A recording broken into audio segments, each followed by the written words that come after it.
Buenas noches, amigos. Hoy estoy, ya sabéis, en uno de mis lugares más favoritos. Aquí es donde hacemos la mayoría de las entrevistas para la tele. Y estoy con un tío... Me va a costar un poco hacer la entrevista, porque a través de su hermano sé toda la historia de Javier. Ya sabéis quién es Javier. Os hablo mucho de él. Hoy estoy con Ángel, que es el hermano de Javier, Ángel Pascual Carballo. Y nos va a hablar de una enfermedad terrible que es la esclerosis. Y nos va a hablar él porque su cuñado Luis lleva en la cama, pues creo que 38 años, o 38 años por lo menos con la enfermedad, ¿no? Ángel, buenas noches. Buenas noches. ¿Qué tal? ¿Cómo estás? Muy bien, encantado de colaborar. Gracias. Bueno, pues nada, quiero que nos hables sobre la enfermedad de Luis, sobre la esclerosis. Quiero que nos cuentes un poquito cómo empezó todo esto. La verdad es que fue un abrir y cerrar de ojos cuando lo tuvieron que llevar a Pamplona a hacer una punción lumbar y ahí detectaron algo que no se conocía exactamente ni lo que era la enfermedad, si era hereditaria, no hereditaria, no había ningún tipo de medicación. Entonces la verdad es que se casaron en el 86, mi hermana Celeste y él, en 3-4 años estaba en silla de ruedas, porque los brotes, los golpes que da esta enfermedad, al no haber medicación no tenían posibilidad de vuelta atrás. Todo lo que ha perdido al aparecer el interferón beta, luego años más tarde en pastillas y luego en inyectables, etc., pues todo lo que perdió y todo lo que tuvo que sufrir, pues ahí se quedó. Y son 36 años que parecen muchos, pero son muchos más. Es muy duro y pues hay que llevarlo con toda la entereza, toda la fuerza y todo el apoyo de la familia que tiene, por supuesto. ¿Cómo es la enfermedad? ¿Cómo empieza? ¿Cómo empezáis vosotros a ver la enfermedad? Tics en la boca, en los ojos, caídas tontas al suelo, tontas que incluso se pensaba en algún momento que pudiera estar bebido, ¿no? Todo ello trae como consecuencia que mi hermana tiene que dejar el trabajo para poder dedicarse exclusivamente a él. Luis era jefe de cocina del Hotel Carton. El calor es lo peor que puede haber para esta enfermedad. Lo jubilaron en el 88, si no recuerdo mal. Y a partir de entonces, pues eso, vas viendo. Yo recuerdo las primeras veces que lo sacábamos con la silla de ruedas, que es que era un palo impresionante. Una persona con la vitalidad que ha tenido él siempre y verte ahí, pues tiene que ser muy fuerte. Poquito a poco, como un castillo de naipes, se fue deteriorando con los diferentes golpes, brotes que le fueron dando, hasta que perdió la movilidad de las piernas, después se empezó a perder fuerza en los brazos y ahora mismo pues mi hermana le hace absolutamente todo. Él habla pero no tiene fuerza en la voz, a veces a primera hora de la mañana se escapa alguna vocecilla, pero poco a poco ha sido el deterioro el que te sufre la enfermedad, te va marcando la enfermedad. Y gracias a Dios esta es la múltiple, que es la enfermedad de las 1000 caras, porque nunca se manifiesta igual. Porque la lateral amiotrófica, eso es mortal. Cuando lo empezaban hace... Yo voy a más atrás, ¿no? Porque lo que siempre digo es que es importante visibilizar esta enfermedad, y todas, ¿no? Es importante la investigación, pero para que investiguen hay que dar guerra. Tengo un amigo que es un atleta de élite que tiene esclerosis y le dan un tratamiento y le va muy bien. Me imagino que cuando empezó Luis con esto, los tratamientos estaban a años luz de los de ahora, ¿verdad? Yo recuerdo, aunque pueda hacer gracia, que incluso llegó a plantearse mi hermana con sus padres, con mis padres, hablando con nosotros, aquellos curanderos que aparecieron en la televisión en aquellos años 80, porque es que no había absolutamente nada. Luis, me acuerdo que pasamos un día entero en la clínica universitaria, que había una médica uruguaya que padecía esclerosis, y estuvo todo un día entero con pruebas, Después los médicos de aquí de la Seguridad Social estaban un poco perdidos, entonces no había excesivo conocimiento del tema. Probó también con medicina macrobiótica y bueno, era gastar, gastar, gastar y cada brote, pues todo eso que se iba perdiendo. No había, no tenían prácticamente un conocimiento real de lo que era la enfermedad. Después, vamos, me imagino yo, después se fue viendo que era la falta de mielina, que no riega el cerebro, que riega toda la parte dorsal de la columna y ahí vienen los problemas. Te dicen que sí, que no es hereditario. Tanto la madre como la hermana de Luis han fallecido de la enfermedad. Entonces, claro y en botella. Él empezó el primero y ahí está todavía. Eh, cuando, cuando empezaron esta historia, vuestra hermana y Luis, ¿ya tenía Luis la esclerosis? Él recuerda vagamente que cuando era jovencito al correr se fatigaba mucho, la típica foto aquella de todos los peques de los 60 en el espolón, en las ranitas y demás, pues se desvanecía, tenía pérdidas de conocimiento, pero no le daba ninguna importancia. Entonces fue pasando el tiempo, mi hermana llegó a tener conocimiento por parte de los padres de que había tenido episodios un poco raros, pero estos casos de que no se quiere asumir ni decir aquí hay algo, no, pasa algo. Y luego se fue manifestando, vas teniendo más información de lo que es la enfermedad, pero sí, mi hermana ha sido consciente plenamente de lo que le ocurría a Luis. Un día en Torrecilla de Cameros con mis padres se cayó en el Iregua y casi no pueden bajar en coche porque les daba un miedo terrible que condujese, que era otra de sus pasiones, que también tuvo que abandonar. Los coches, los rallies, un fenómeno. Un tío muy vital, ¿no? Sí, total. Cuando yo siempre voy al principio, ¿eh? Cuando Sí. empezasteis con esto, ¿nunca os dijeron de algún tratamiento revolucionario, experimental? Que yo recuerde absolutamente nada. Hicieron pruebas de inyectables, pero tampoco tenían nada claro. Y en Luis no se veía ninguna mejora. Un carácter, pues eso, que se le iba volviendo muy irascible, porque tiene que ser durísimo verse el deterioro al que el cuerpo te va sometiendo y que no te pueden decir absolutamente nada. Pero no, Luis realmente, que yo recuerde, probaron tanto mi hermana como él todas las posibilidades que tenían puertas abiertas para ver qué se podía hacer, pero en 4 días, silla de ruedas y a mirar para adelante. ¿Cuánto tiempo lleva él postrado en la cama? Vamos a ver, pues yo calculo que más de la mitad del tiempo de la enfermedad. Yo trabajaba en Rincón de Soto con mayores, me vine en el 2005, que es cuando le cambiaron el sistema de alimentación, porque se había quedado en 50 kilos, tanta infección respiratoria, tanto ingreso, bueno, un deterioro total.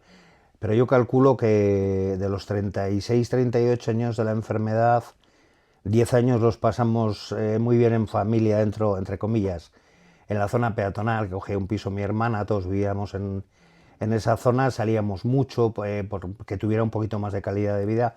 Con la silla de ruedas todavía comía, todavía bebía, pero yo calculo que 20 años prácticamente lleva Luis prostrado en la cama, grúa, al sillón y vuelta a la cama. Por lo que sé, por tu hermano Javier, la historia de tu hermana y de Luis es una historia de amor increíble, ¿no? Por supuestísimo.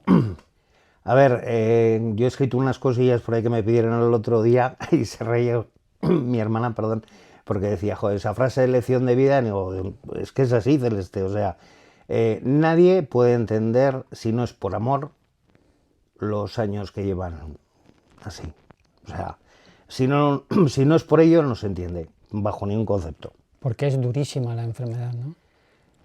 Pues sí, No, es durísima. no solo para el que la padece, Bueno, claro, claro. para los que están alrededor. Quería decir que menos mal que últimamente, un inciso, los cuidadores y cuidadoras están cotizando por ellos a la Seguridad Social un dinerito, que es poco, pero que les va a venir muy bien en su día como base de cotización, porque Yo no lo digo porque sea mi cuñado o mi hermana, pero si no fuera por ellos, por ellas, los ingresos hospitalarios serían bestiales.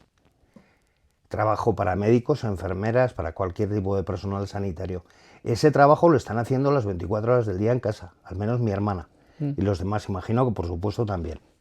Entonces, hay que estar ahí.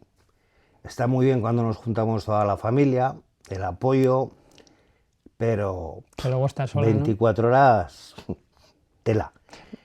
Por la noche mi hermana últimamente, después del último ingreso, me dice que tiene una forma de dormir muy distinta a lo habitual, con un ojito abierto, otro cerrado, que lo oigo bien, no lo oigo bien. Ahora le han puesto una mascarilla para evitar las apneas del sueño. Cada vez una historia. Veo que valoras mucho a los cuidadores. ¿A qué te dedicas, Ángel? 30 y tantos también con mayores. ¿Trabajas en algún...? La residencia de mayores de Lardero. ¿Y cómo...? Es muy variopinto, si quieres que te lo describa ahora. Te voy a ver cómo te lo pregunto. Me imagino que podías haber optado a algún trabajo. ¿Es vocacional? Si no es vocacional, no estoy bien de la cabeza, está claro. O sea, yo empecé en el 90 en Rincón de Soto con mayores, había estado en otros centros, antes estuve con chavales en el barrio haciendo cosillas y tal, educación de calle, pero de eso no se puede vivir. Y me dijeron mis padres, mira, a ver, espabila, que eres el mayor. Ya no estaba en casa de mis padres, pero aún así preparé una posición, la probé y desde entonces pues es un trabajo que me ha gustado mucho. Me tiré 15 años en Rincón, vine al empeorar mucho Luis y por mi posibilidad de cambios de turno en el trabajo, por cada vez que tenía un ingreso Luis, poder apoyar a mi hermana en la medida de lo posible, porque mis hermanos el trabajo se lo impedía, el trabajo que ellos tienen, la carnicería, mi hermana comercio, entonces pues hay más limitaciones si cabe, ¿no?, para cambiar turnos. Y luego en la residencia voy a hacer en mayo 19 años, no sé los que me quedan para jubilarme, no quiero pensar en ello porque no estoy quemado, en absoluto, de verdad.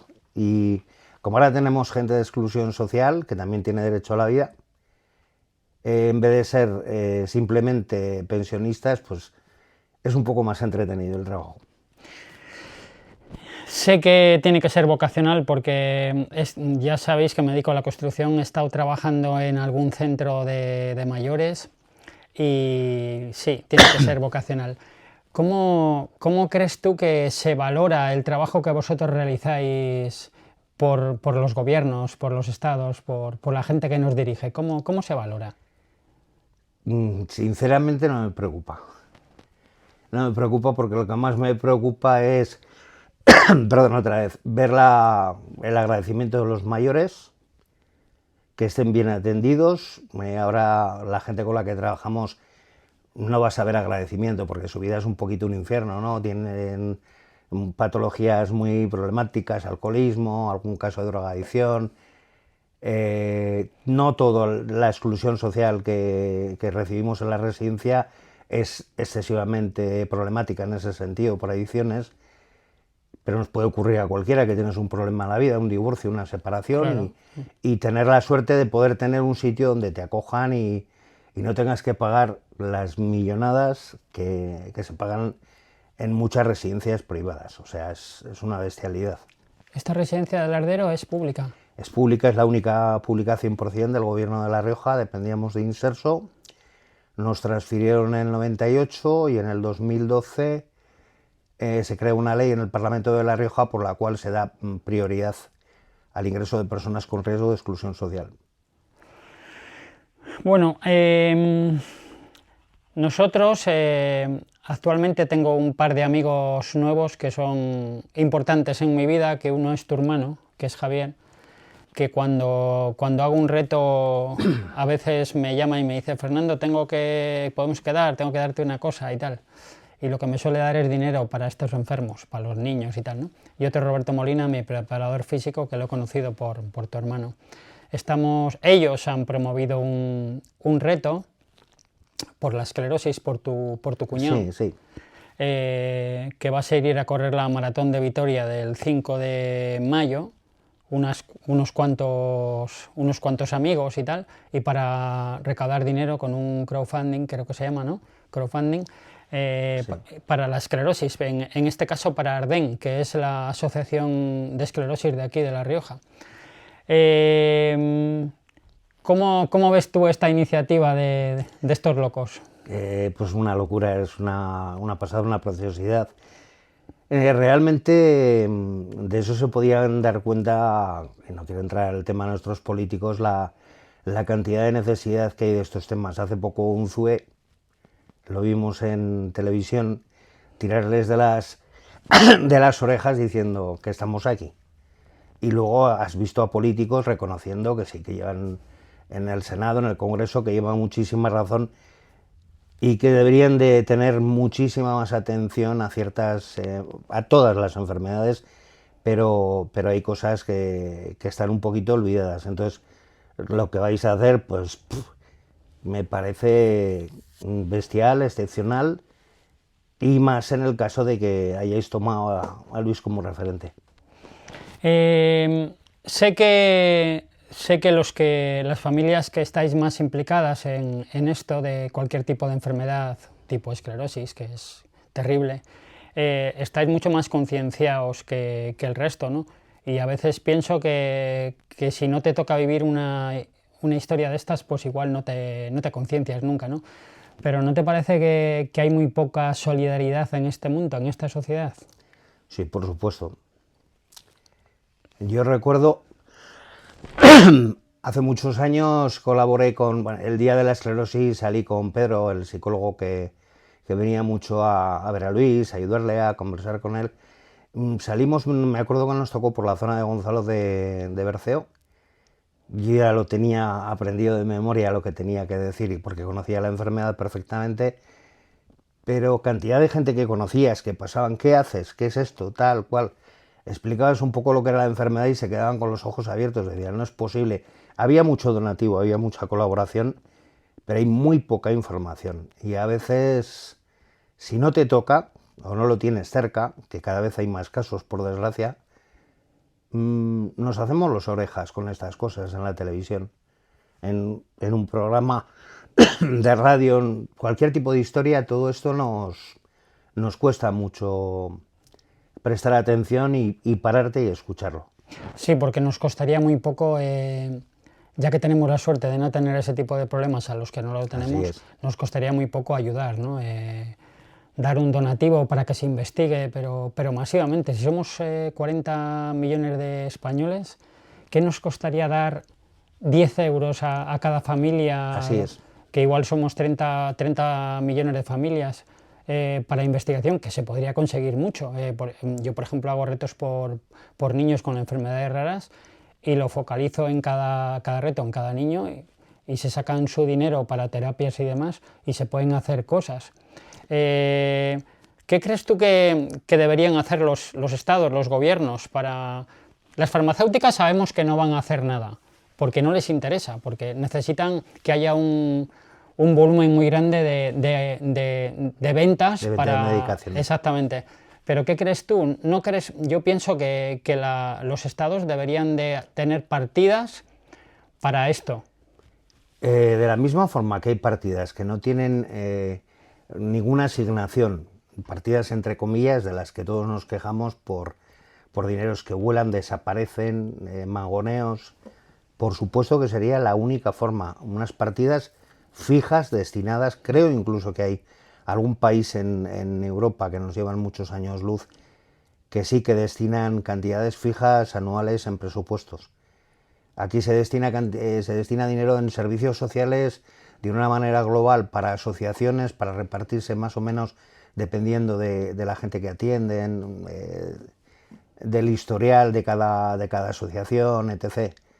Vemos con el tema del cáncer la colaboración, la participación, el altruismo que hay, la cantidad de gente que se mueve por ello, pero también hay que decir pues, que hay muchísima gente afectada de cáncer y se está viendo con mucho más volumen lo que realmente ocurre en esa enfermedad. La esclerosis parece que es algo que está ahí aparcado y cada vez hay más casos, pero yo estoy convencido que deberían de haber partidas Si supiéramos la cantidad de dinero que se tira en este país, nos volveríamos locos. Cuando hay una crisis, lo primero que se quita es la ayuda de dependencia, se quita la ayuda a los mayores, a la investigación. Es terrible. Bueno, nos estamos quedando sin tiempo. Ángel, muchísimas gracias por venir a charlar con nosotros, por visibilizar la enfermedad de tu hermano, porque un cuñado es un hermano. Sí, no, por supuesto. Y nada, espero que el 5 de mayo, que vamos a ir unos cuantos a correr a Vitoria por la esclerosis, sobre todo esta gente que, como tu hermano, que está ilusionadísimo con correr una maratón, que lo consigan, pero que sea un día bonito, que sea un día especial, que se recaude dinero para Arden, para la asociación. Y sobre todo que podamos mover un poquitín el corazón de gente que parece que está muy acomodado en su vida, en su historia, en sus vacaciones, en sus coches, en sus casas, y nada, se pueda empezar a cambiar poquito a poco la mentalidad de la gente. Yo pienso que hay muy buena gente, muy buenos corazones, pero hay que tocar el puntito más a menudo. Ángel, muchísimas gracias. Gracias. Nos vemos, chicos. Está. Uf, se me ponía ahí un tilín. Joder, se les queda la